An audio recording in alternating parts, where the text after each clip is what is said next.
You're in tune to Owl of Lives. www.owloflives.net. You can't handle the truth!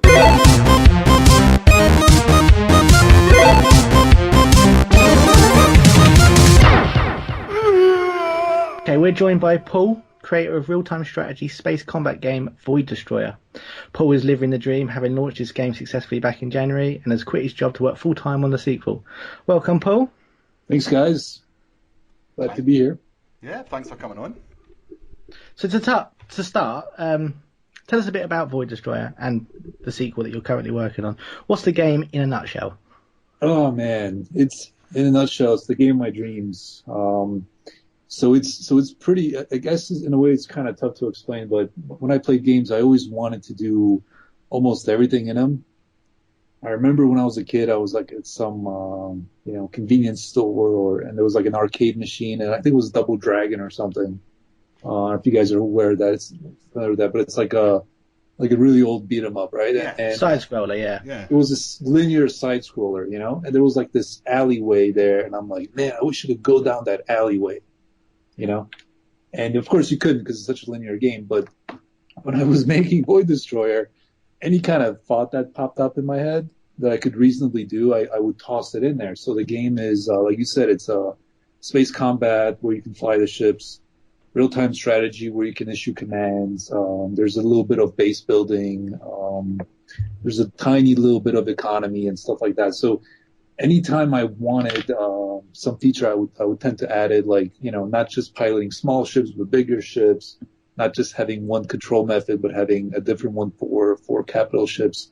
So it kind of snowballed from there. And now Void Destroyer 2 is basically me continuing the path of just adding everything I possibly could think of into the game. Now it's, instead of a linear game that Void Destroyer 1 was, it's going to be a sandbox game. So it's kind of, it's a bit hard to explain, but the general idea is, or the general goal is, for the player to be able to do whatever they want in terms of piloting ships or giving orders or switching from one ship to the next, choosing their tactics or whether piloting themselves or issuing orders. So the first game is linear, it's mission-based, kind of like Homeworld, where there's a little bit of persistence. There's a little bit of a storyline in there.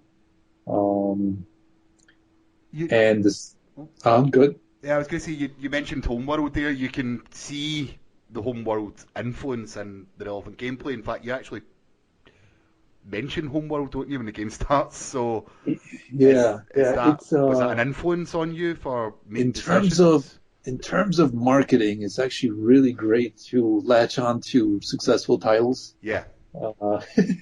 Especially one that's had a remaster in the last year as well. Yeah. In terms of like marketing, explaining to gamers what a game is about or what it's similar to, it's great to those are the buzzwords that media tends to look for. And Homeworld is viewed really, really with a lot of nostalgia. Before the remaster was, now people, still love it. It's a great game. So the real-time strategy element is very similar to Homeworld. And then on top of that, or below that, or sideways, whichever, you can also fly the ships. So a lot of the influences for my games are other games. I'm a lifelong gamer, playing games. Whatever I liked, I would put into the game, or I would try to put into the game to the best of my ability. Whatever I didn't like, I would try to fix in my game. Yeah. Again, to the best of my ability and to my own opinion. And of course those things vary. So yeah, Homeworld was a big influence, but it's like 1/3 Homeworld, 1/3 Space Sim, and then 1/3 whatever improvements I thought I could make. That sort of a thing. Fantastic. Brilliant. Yeah. So you sort of said that this is the game that you wanted to make. Have you always wanted to make games? Is that what you've set out in life to do? Yeah. So actually, I didn't think I was going to be able to, but what happened was, some luck and the good market for indies, all these kinds of things kind of converge. A lot of hard work, but yeah, ever since I was a kid, I wanted to make video games. Ever since I played them, I'm sure that's pretty much 90% of other gamers or 80% or 50%. Oh yeah, definitely. Probably a really big amount, So I made some really tiny games in BASIC and on my graphic calculator and tried through the years trying to make something, So definitely I've had that ambition. I never really thought I would actually get this far, I'm pretty surprised to tell you the truth. I'm pretty surprised, but it was all these sorts of modern era things that let me do it, like the internet, having all this information at your fingertips. Yeah, definitely. People sharing their what they wrote, their tools, having free software for creating models, 3D models, having software for creating 2D art. I'm not an artist, but it helps in development if you're like a one-man shop to be able to tweak things or change things like that. So really the environment helped that ambition get its foothold. And luckily, I do have a little bit of that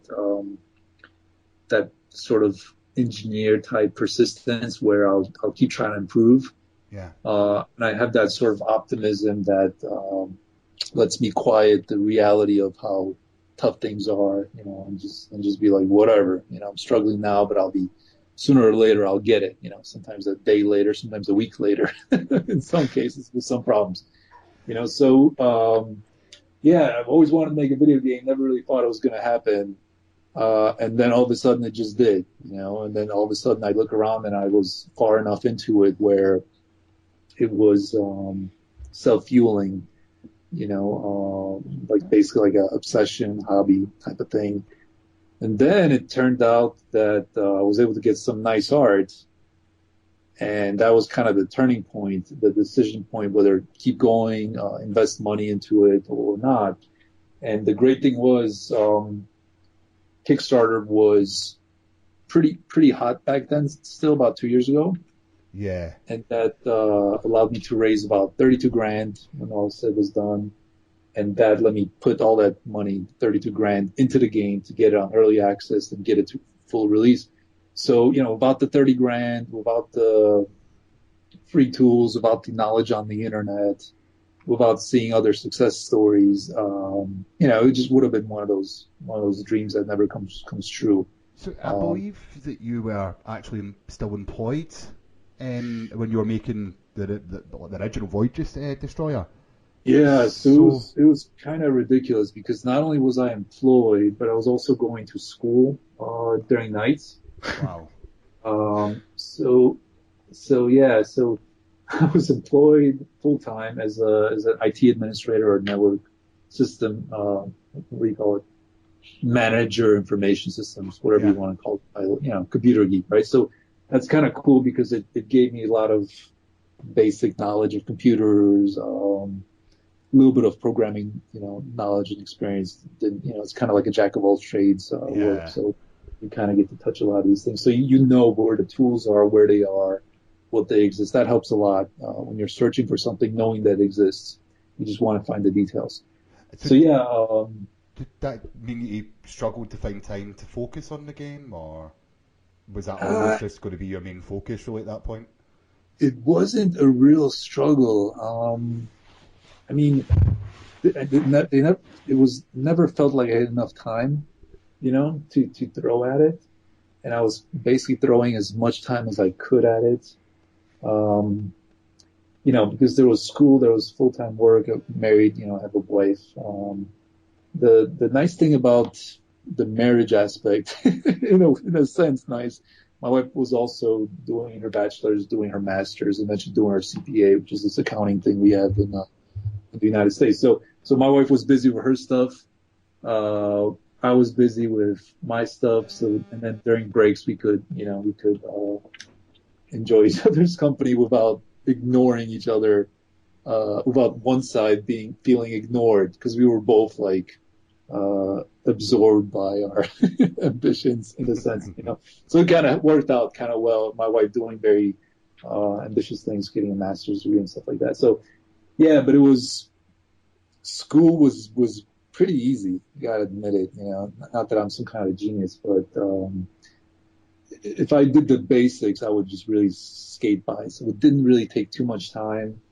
You know, it was like 3 hours, maybe twice a week or something. It took me forever to get my degree. So, although it was a bit of a distraction in a way, Yeah.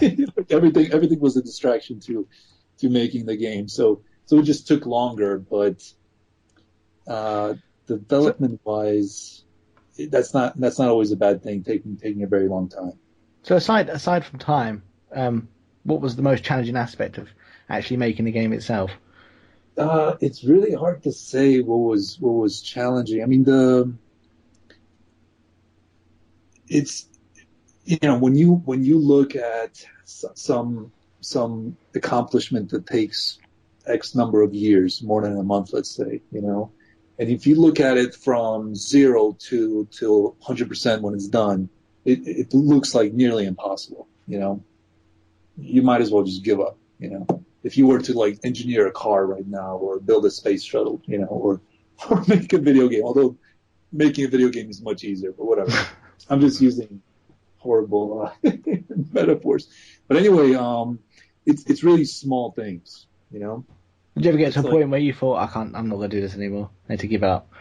Yeah, so it was that aspect snags. I think that aspect snags probably most people where they hit some wall, you know, and they can't manage to get over that wall, whatever problem it is, whether it's hiring an artist or having money or drawing art or coding or finding a game engine to start on or learning programming or something. There's all these little, or some feature, you know, some particular feature of shooting weapons or collision detection of physics engine, whatever it is, you know.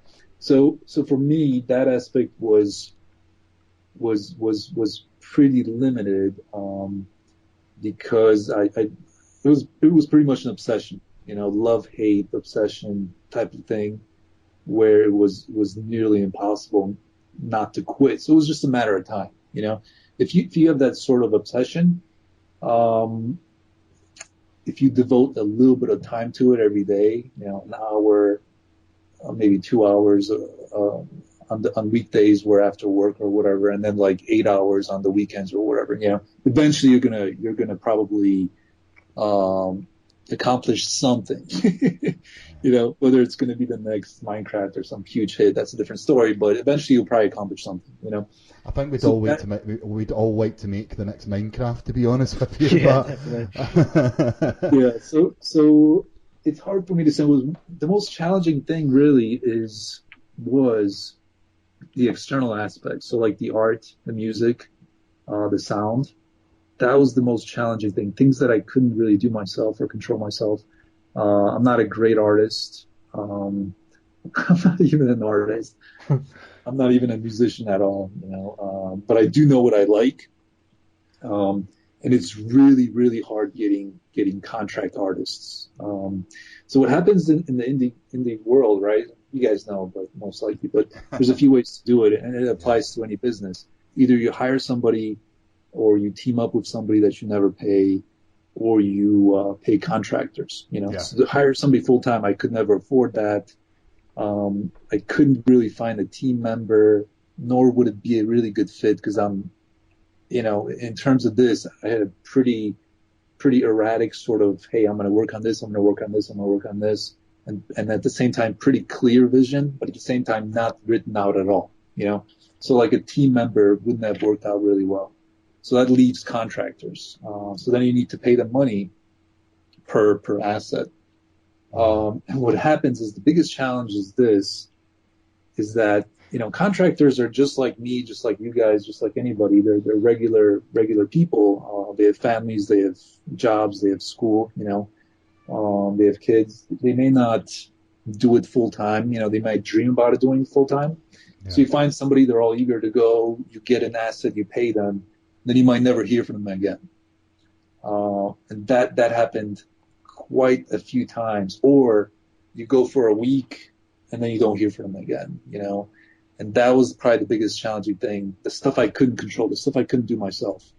Yeah, because I So it suppose that's wasn't- got a thing on design, because you're wanting something that has got a design consistency to it, and by using the contractors, you may not get that throughout the entire game. I totally understand that. Yeah. Yeah, and that was a huge struggle. So you getting 1/3 of a HUD, heads up display for a spaceship, and then you got to find another artist that can match the style for the other 1/3, and then you got to find the third guy to get the other 1/3.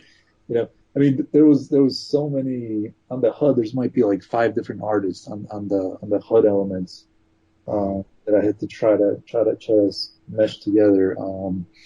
So really the hardest aspect was stuff I couldn't control, the contractors. And then the other flip side to it is having money to pay them. So without Kickstarter, I wouldn't have had 30 grand in the bank to spend, even the course of a year or 2 years that I spent that money on. So money and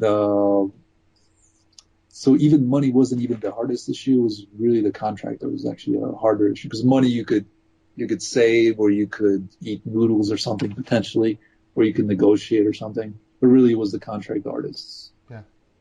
Yeah. So do you think without the Kickstarter campaign, would the game have been impossible to make? Yeah, I would probably lean that way. I don't know what would have happened if that Kickstarter didn't work, the original Kickstarter. I think really the game probably wouldn't have been made, or it would have been like, because I think the final game had like maybe 70 ships, and like 4 different bases and like 10 different stations and platforms and something like that. Quite a lot of assets. And I think before the Kickstarter, I had like 10 or 15 ships, maybe 10 ships. For a real-time strategy, you need both friendlies and enemies. You need like friendly fleet, enemy fleet. You need all the other stuff to add flavor, like bounty hunters and pirates and things like that, like in any game. You need a wide variety of assets. Luckily, they're not animated because it's a space sim, so that cost goes down, but you still need them, and they need to be, like you said, consistent in the art style. So the Kickstarter was like the make or break, and luckily at the time, Kickstarter was still pretty strong, so I was able to get it in there. It's changed a lot, hasn't it? Because do you think if you were in the same situation, you were just starting up now, would Kickstarter be what you would approach still? Was it still as prominent as what it was 2 years ago? It seems the bubble sort of broke on Kickstarter a little bit. There's always, it definitely is, because actually my second Kickstarter failed about a month ago. Right. And I asked for half the money. I had an existing audience. I had a proven record. In theory, I had all the people from the first Kickstarter on my mailing list, plus everybody who bought the game on Steam. Not everybody, but there's always some percentage you can reach, some percentage you can't. Let's say 10%, but even 10% should have been able to fund the Kickstarter. So I'm asking for less money. I have the history. I have customers. Happy, some not. Yeah. I have a better pitch. I have better skills. I have a less niche product, because Space Sandbox is less niche than Space single player, not single player, but Mission. Everybody was always asking for the Sandbox type of thing. Yeah.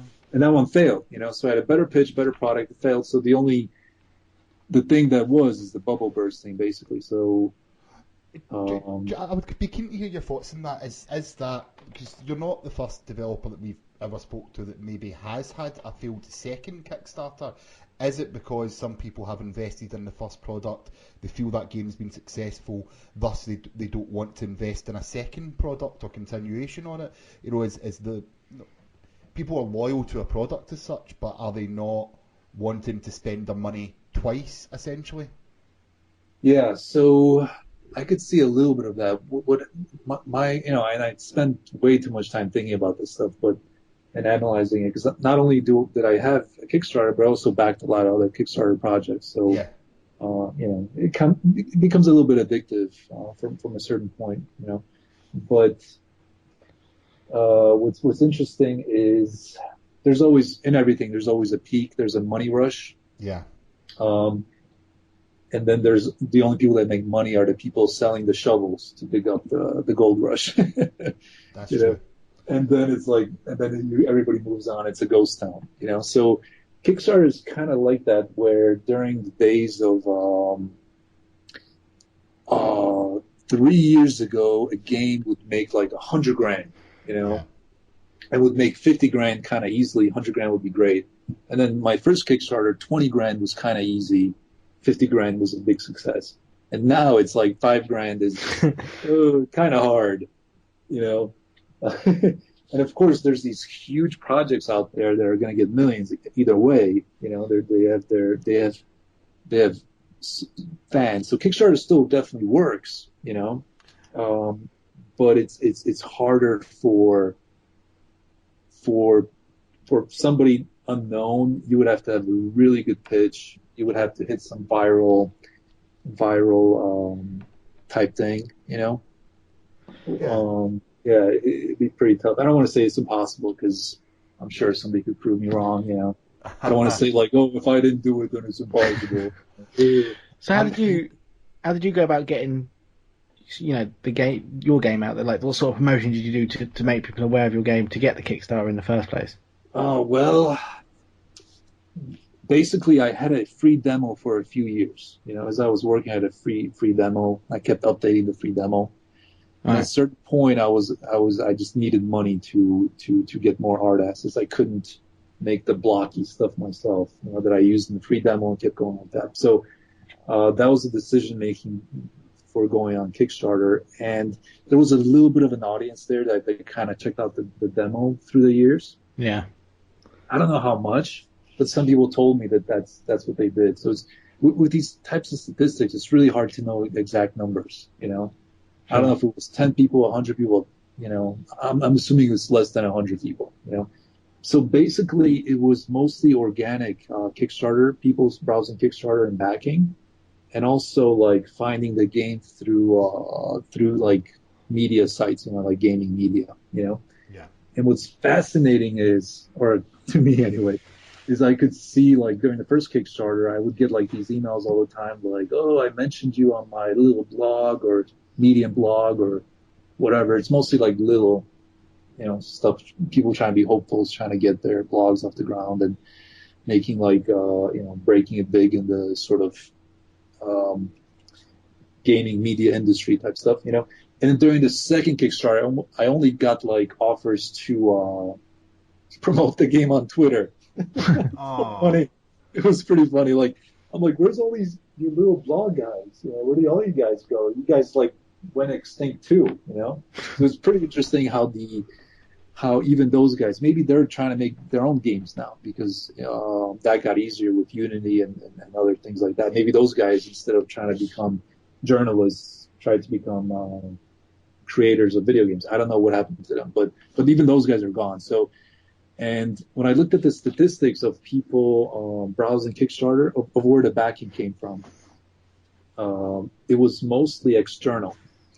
So that meant it was mostly like my existing audience, where I would like post on Steam on the original game or send emails to the Kickstarter backers, and the people finding it through Kickstarter themselves through browsing it. It was like, I want to say like $1,000 or $2,000 or something, versus the last time it was like 15 grand or something, So the Kickstarter audience, the people browsing and backing, is just dramatically smaller. So somebody like me who doesn't have a great huge audience, let me put it that way, not great, because they're all great, huge audience, and I can't really reach them all because they all moved on somewhere else. They're not checking up on the single player game 6 months later or a year later after they played it. They might find it on Steam Part 2 and might play it again, but they're not really like checking up on it. I couldn't get those guys to come back and consider backing. Couldn't really reach them. The people I reached, they would tell me, "Oh yeah, it was great. I loved it, so I backed it again." The more enthusiastic people.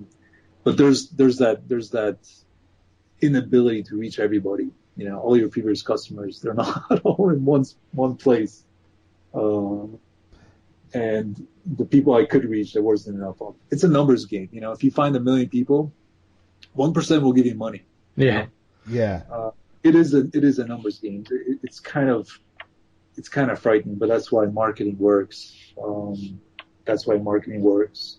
And the more numbers you get, the more they talk about to their friends and post on forums, and then it just gets its momentum that way, you know. And I can't ever build that momentum.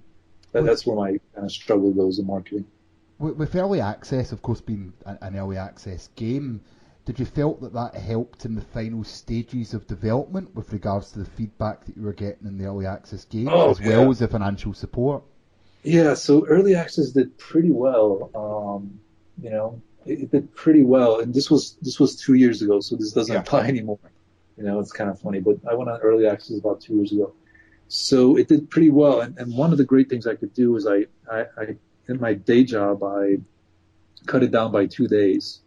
So I worked Tuesday, Wednesday, Thursday instead of Monday through Friday.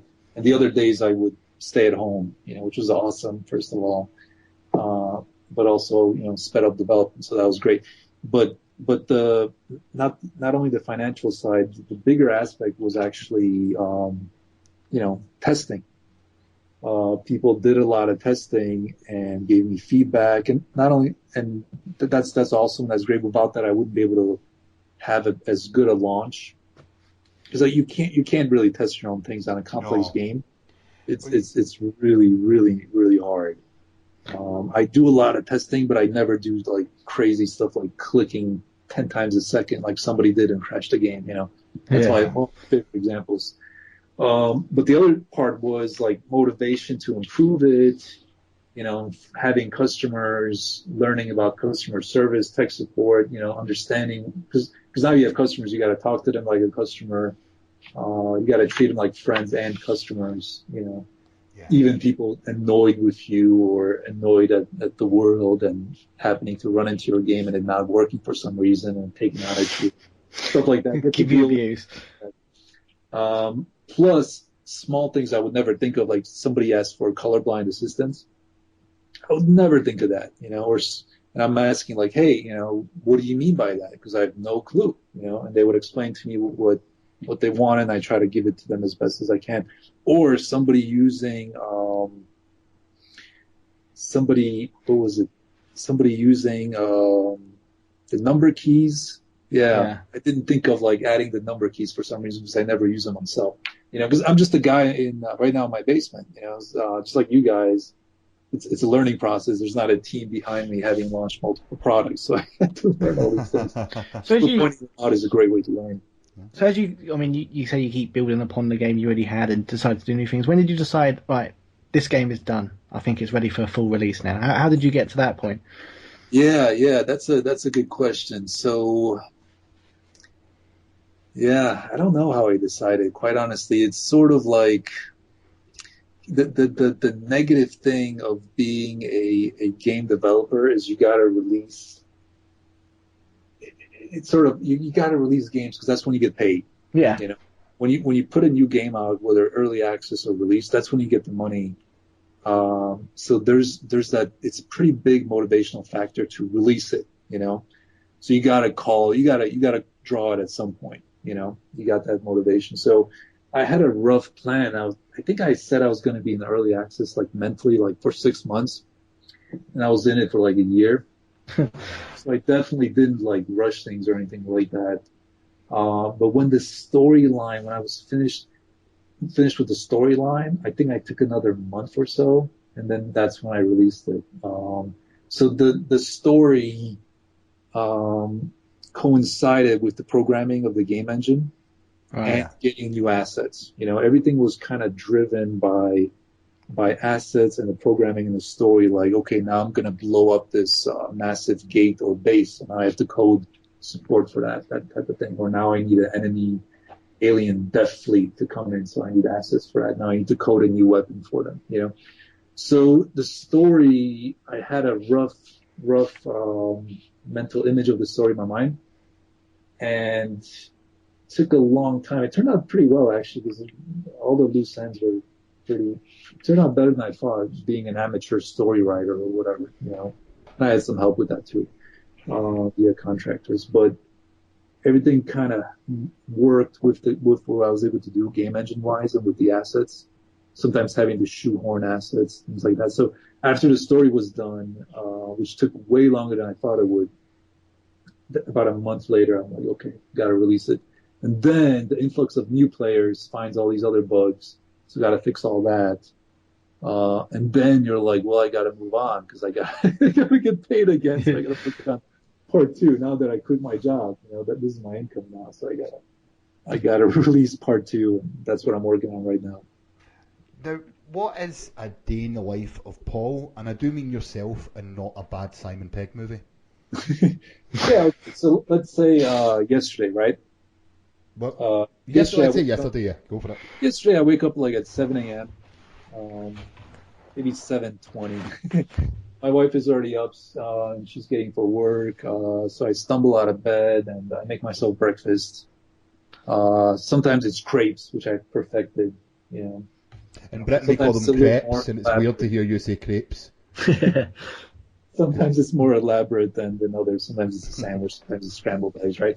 So then around 8 p.m., my wife usually leaves, and usually around 8 p.m. is when I'm done with breakfast. I tend to watch Netflix as I'm eating breakfast. So that'd be my day gone then for the rest of the day. That'd have been it. My wife would come home and then I'll be, okay, well, it's time to go to bed. Yeah, so like I try to watch like 20 minutes, maybe like a short episode, or I've trained myself pretty well because I know exactly what you mean. I feel quite grown up. I watch BBC News. Then it's like 8 a.m. I get to work, and after about 2 hours, I'll tend to either go to the gym, and I try to give myself like sort of a schedule like that. Go to the reason for going to the gym. There's a few reasons, but one of the business reasons is to rest my back. Actually, I can't be sitting around so much. Yeah, it literally hurts. You gotta have breaks, whether you sit on the couch, away from the computer, breaks away from the computer.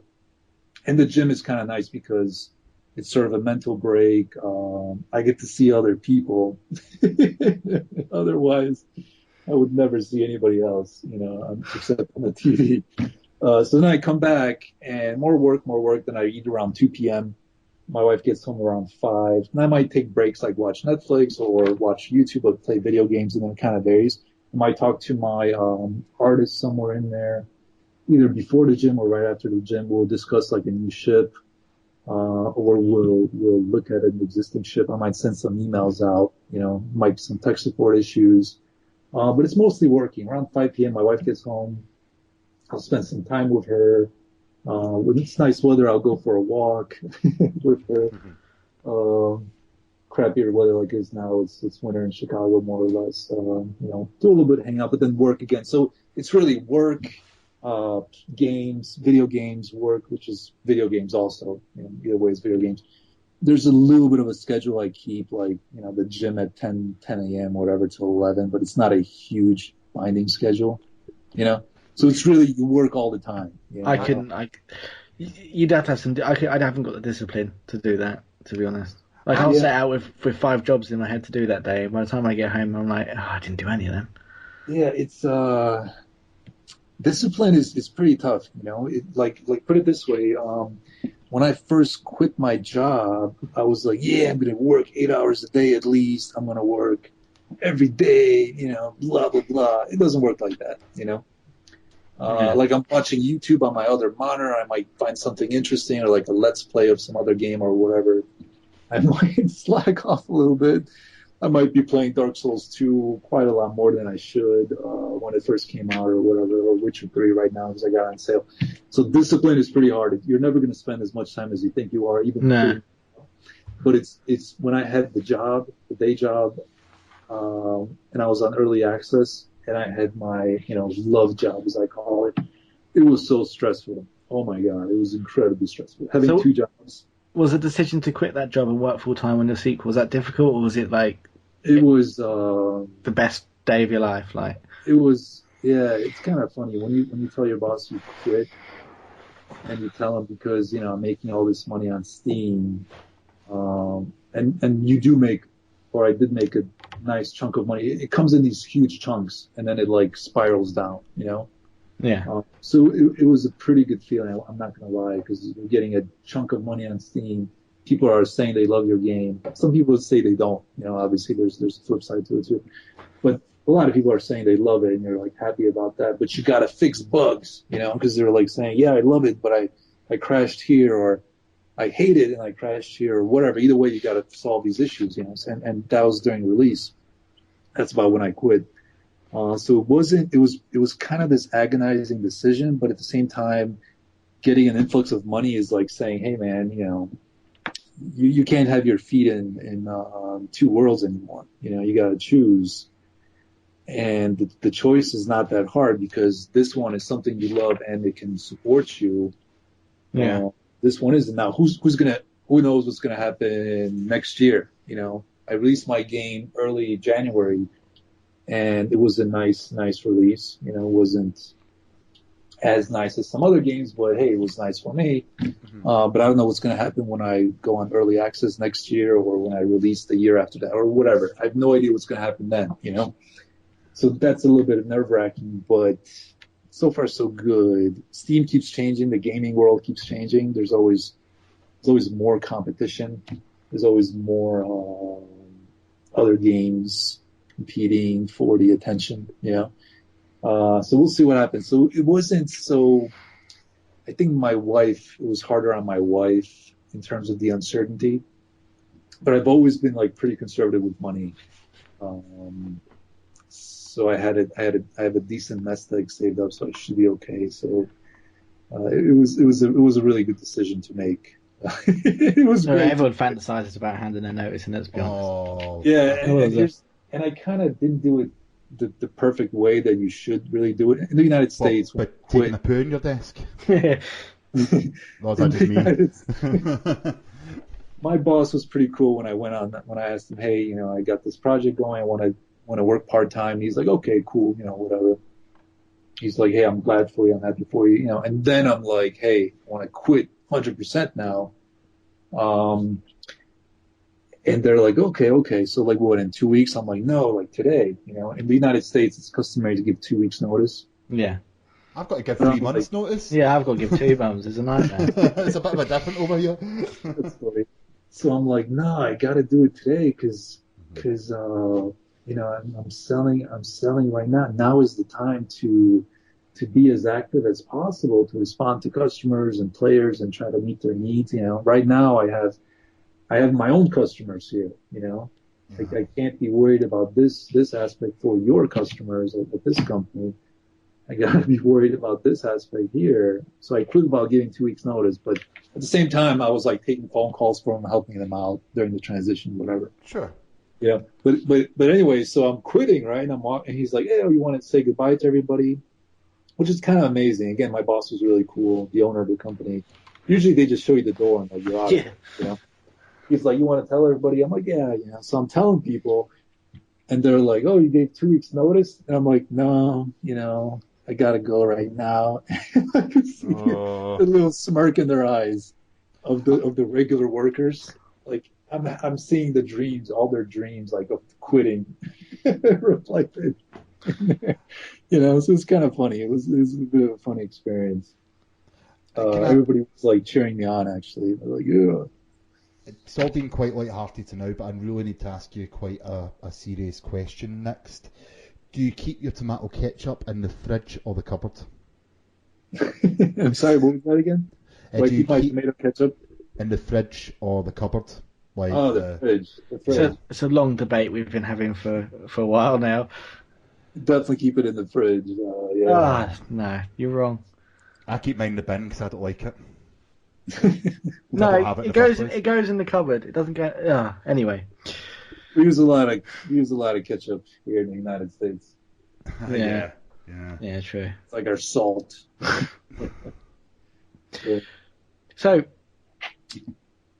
if you had free reign to make a game after you've obviously finished with the sequel, if you had free reign to make a game based off any intellectual property, what would it be? What would you like to tackle? I wouldn't really take anybody else's intellectual property. I wouldn't. It always kind of makes me scratch my head when I see modders do games off of intellectual property. Yeah.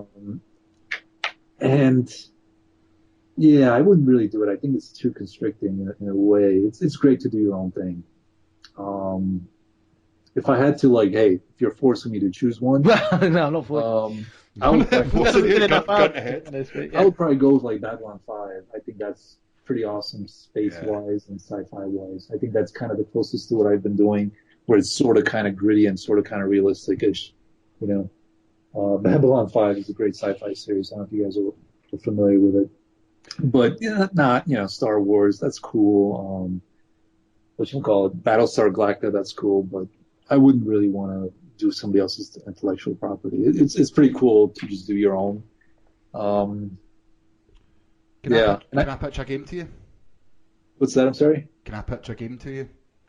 Sure. Right? I'm going to pitch a game to you, right? This actually comes from someone that's messaged me in Facebook. He wants a game with killer trees, or basically trees are going to be chasing you down, and the idea is that you just have to get away from the tree. That's all he's put. He's not put anything about the mechanic or anything else. Right, if you were given that brief, what would you do with that scenario about trees hunting you down? Trees are pretty interesting from that point, because you're not usually seeing them move, right? All of a sudden now they're moving, and they're chasing you down. Now I don't know how fast they would be, because trees tend to be kind of slow. So I don't know if it would be kind of like a zombie game almost. Yep. When I think about it, horror would be perfect, because you could have it. You know, the trees, when you're looking at them, aren't moving, so you think that's a normal. When you turn your back and turn around, it's closer. Right. Yeah. So like the Doctor Who episode. Don't blink. Yeah. I've been watching a lot of Doctor Who lately. Like a month ago, I was like binge watching it. It's kind of funny, understanding you guys some more. Yeah.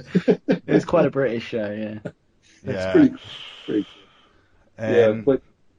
But people are pretty amazing as far as pitching ideas. What's the most extreme you've had?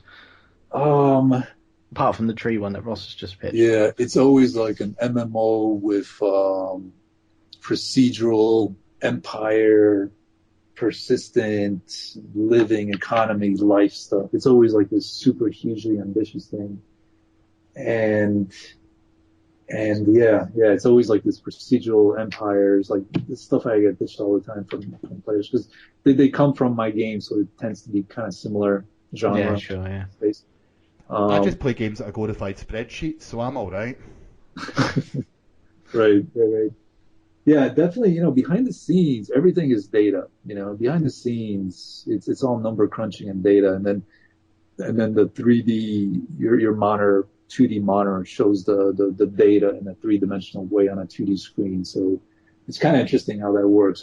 Behind the scenes, coding is all manipulating data, adding numbers, multiplying. That's what games are essentially. They're just giant calculators, and then one number is somebody's life, you know, or one number is somebody's velocity, or a bullet heading the position of a bullet. You know? Behind the scenes, it's all data. So when you look at the real world, you know, atoms. I'm not a physicist. I'm not a scientist at all. So somebody might be like yelling at the podcast right now, but it's kind of interesting because real life. You know, like atoms might just be like storage devices. I don't think we have any displaying the data in our world, holding the data. You know, I don't know. Most of our listeners don't have the brain power for that, to be honest with you. We don't have any physicists watching this. No, if they listen to us, they don't have much brain power, to be honest with you. So, yeah.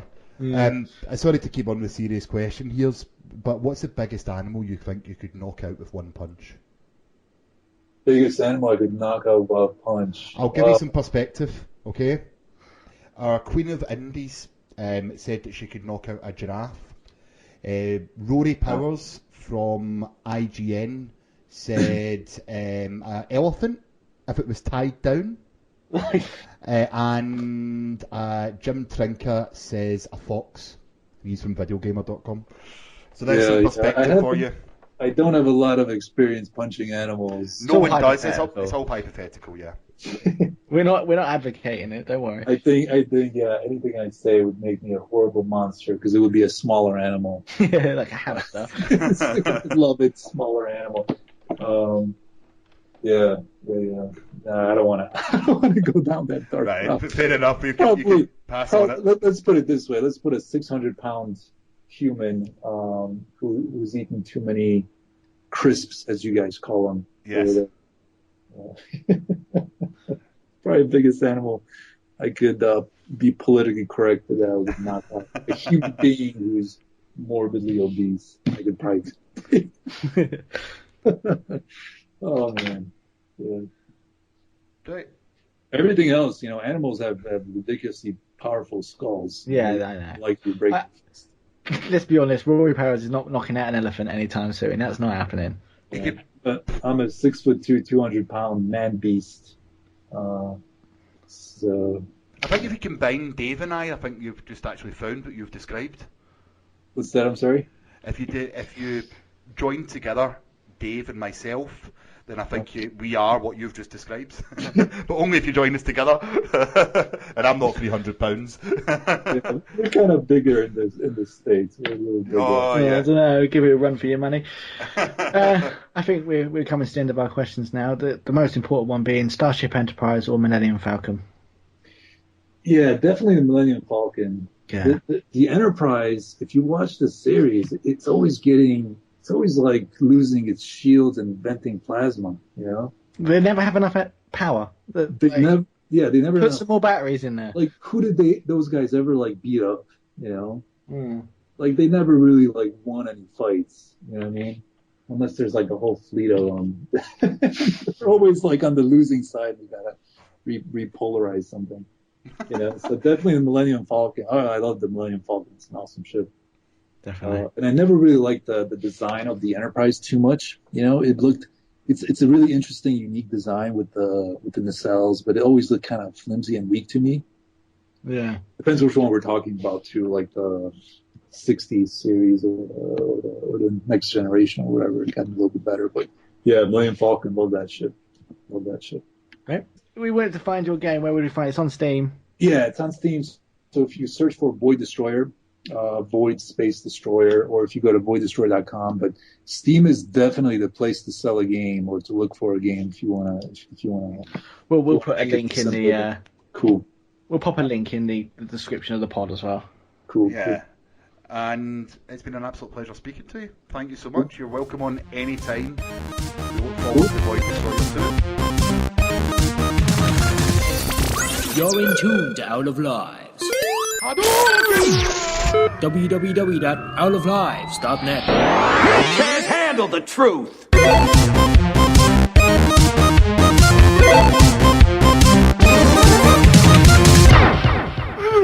Look, actually, speaking of that, has anyone seen the trailer for Robert Zemeckis' Walk the Line, or whatever it's called? The one with Joseph Gordon-Levitt crossing the Twin Towers. Holy fuck, that film looks amazing. No, Yeah? I haven't. You might have seen the Add trailer that for it. to my watch later list. When was it he crossed the Twin Towers?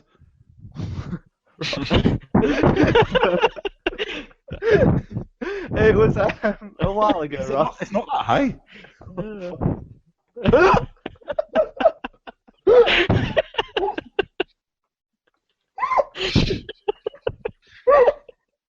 Out of life, everybody. And that's it. Oh god, Johan, that's super offensive.